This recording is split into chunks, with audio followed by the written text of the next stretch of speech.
Baptism పొందిన తర్వాత పొందకముందు పొందిన తర్వాత పరీక్ష వస్తుంది అని సంగతి కూడా అన్నీ వినేసావు కదా. అందుకని అక్కడ నీకు ఏం పని కట్టుకొని చెప్పలేదు, పాస్టర్ గారు కూడా లేదు. అన్నీ విన్నావని ఇంకా ఇందులో నీకు కొత్తగా చెప్పేది ఏమీ లేదు. కొత్తగా చెప్పేది ఏమీ లేకపోయినా బాప్తీసం పొందిన తర్వాత నువ్వు ప్రస్తుతంలో విశ్వాసం ఖచ్చితంగా తవ్వడానికి నీ పరీక్ష ఖచ్చితంగా సామెలే తిడతాడు. తర్వాత ఏం చెప్తావు? నువ్వు అనుకున్న చోటకి వెళ్ళొద్దు అంటాడు ఖచ్చితంగా. నువ్వు వెళ్ళాలనుకుంటావు, అప్పుడు లోపడతావా, నీ ఇష్టం కొనసాగిస్తావా? ఖచ్చితంగా సామెలు లోపడతావు కదా. ఇద్దరు సమాధానం ఉంటుంది.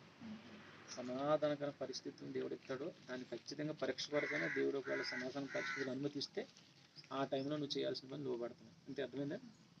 అందుకే అన్ని విషయాల్లో వాక్యం ఉన్నావు కదా, నీ ఇష్టపూర్వకంగా బాప్తీసం తీసుకోవాలి, అంతే కదా. చిన్న ప్రార్థన అక్కయ్య ప్రార్థన చేస్తారు, ఆత్మలో వెళ్ళిపోవాలి. ప్రేమ నమ్మకం గల మా ప్రియ పరలోకపు తండ్రి, నీ పాదములకు వందనాలు ప్రార్థించి అడిగి వేడుకుంటున్నాను తండ్రి. సత్య ఇచ్చిన తన తీర్మానం తెలియజేయగా వీరు అవినాశ్వర దగ్గర సమస్త వాక్యాలు విని వారి తీర్మానాన్ని ఒప్పుకొని తన ఇష్టపూర్వక బాప్తీసం పొందుతుంది. బాప్తీసం అనంతరం కూడా నేను దేవుని వాక్యానికి లోబడతాను, కుటుంబ యజమానికి లోబడి జీవిస్తానని తన ఒప్పుకోలు బట్టి యేసుక్రీస్తు నామంలో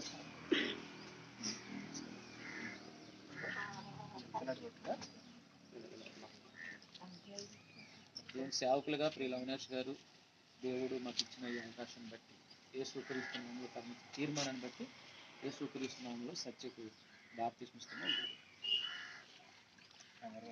కంగారు పడితే కూర్చున్నట్టు కూర్చో. పరిశుద్ధాత్మని